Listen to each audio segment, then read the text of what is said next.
Les Alpes de Haute-Provence sont grandioses. Ici, les montagnes et les vallées sont sculptées par le temps. Le soleil inonde les vastes champs de lavande.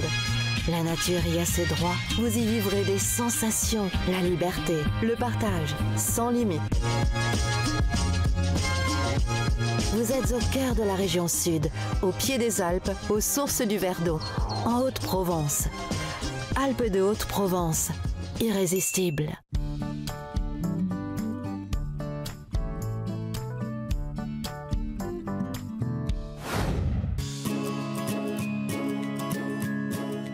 Qu'est-ce que c'est exactement l'asperge? C'est le premier légume de la saison. C'est un fagot de racines qui donne un bourgeon. Et ce bourgeon va être comestible. Ce bourgeon va changer de couleur en fonction de l'ensoleillement.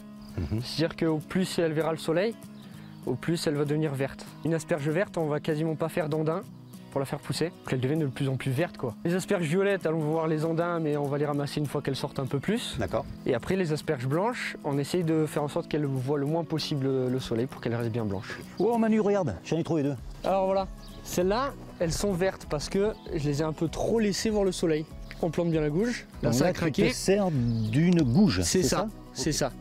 Et là voilà, la partie qui n'a pas vu le soleil est bien blanche. Oui, oui. Et celle que j'ai laissée un peu plus, elle est bien verte. Oh, elle est belle celle-là. Et voilà, celle-là est belle. Magnifique, hein? Les irrésistibles asperges de Marcous. Là où tu viens de ramasser, il ne poussera plus jamais une Et si. asperge. Ah, ça revient, ça bourgeonne tout le temps. et ça peut revenir combien de fois au même endroit alors du coup? La même racine, on va revenir un jour sur deux, il va y avoir D'accord. une asperge. Pendant toute la période. Pendant toute la période. Est-ce qu'elle a la saveur de son terroir? Oui, c'est une terre favorable. Elle est riche, elle est... Tu m'as dit un nom tout à l'heure, un mot, elle est limoneuse, voilà. limoneuse. C'est ça. Qu'est-ce que ça veut dire limoneuse? Limoneuse, bah, c'est un peu de la terre de rivière. Ce que recherchent un peu les maraîchers, c'est ni trop dur, ni trop drainant, quoi. C'est l'une des plus riches, elle a beaucoup d'humus. Les différentes saveurs des asperges. Alors la blanche va être plus douce, un petit goût de noisette. La violette, Un peu moins doux que la blanche.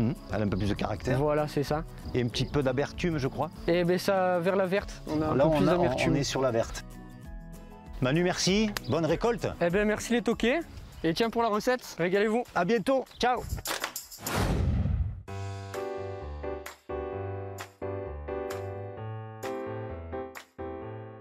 Salut Jeanne. Salut Bruno.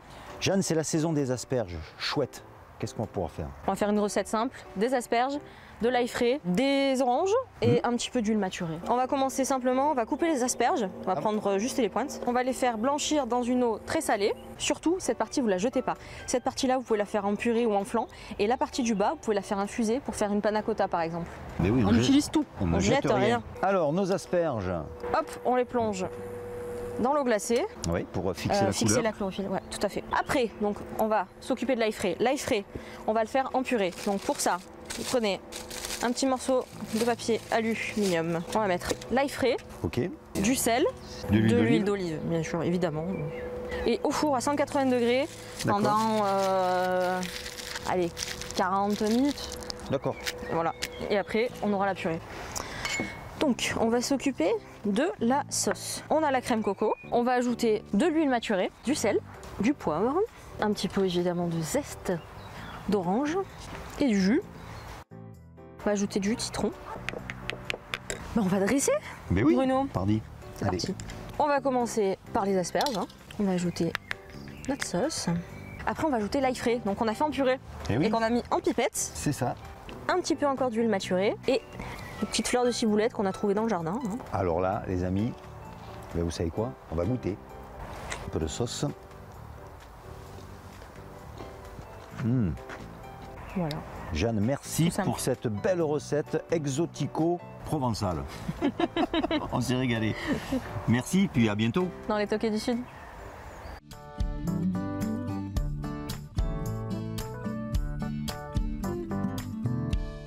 L'Agence de développement des Alpes de Haute-Provence vous a présenté les Toqués du Sud.